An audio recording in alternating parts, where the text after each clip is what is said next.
Do fairies and other mystical creatures exist? What a delightful question that invites us to expand beyond our conventional understanding of reality. When you ask about fairies and mystical creatures, you're really asking about the nature of existence itself. From the perspective of physical evidence that our current scientific instruments can measure and document, what we might call consensus reality, there isn't widely accepted proof of fairies, as most people envision them. But is that all there is to existence? Not by a long shot. Consider that everything in our physical world, according to quantum physics, is ultimately energy vibrating at specific frequencies. Your solid-seeming body is mostly empty space when viewed at the atomic level, yet your experience of it is undeniably real. This invites us to question what other energy patterns might exist that our limited five senses aren't calibrated to perceive. Throughout human history, across virtually every culture, we find consistent accounts of beings that exist alongside us, but outside our ordinary perception, whether called fairies, devas, nature spirits, jinn, or countless other names.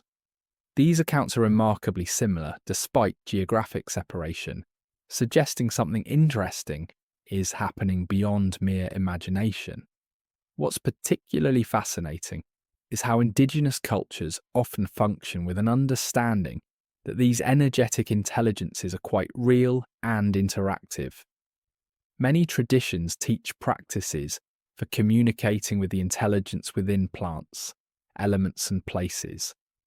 Not as metaphor, but as practical relationship. The electromagnetic field of the human heart extends beyond our physical bodies, interacting with fields around us in ways science is just beginning to measure. Is it possible that what some perceive as mystical creatures are simply coherent energy patterns with a type of consciousness that operates differently from human awareness? Children often report seeing and interacting with beings adults cannot perceive.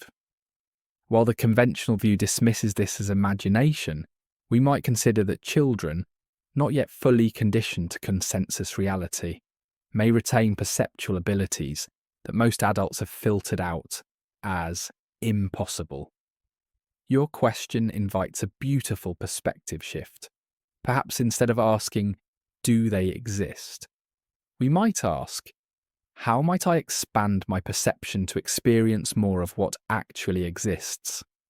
This approach acknowledges that our understanding of reality is limited by our perceptual equipment and cultural conditioning. Some experiences that seem magical or impossible from one framework become perfectly explainable from another.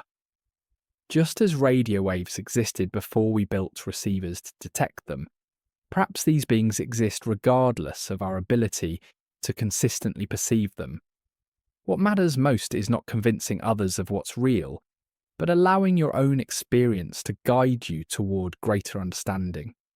If you feel drawn to connect with these more subtle aspects of reality, practices like meditation, time in nature, and conscious intention can help expand your perceptual field beyond its habitual limitations. Thank you for watching. Let this message be a doorway, not a destination. You already carry what you're looking for. We're just helping you remember. If you want a question answering, then follow the page and then leave a comment, and yours might be chosen. Until then, see you soon.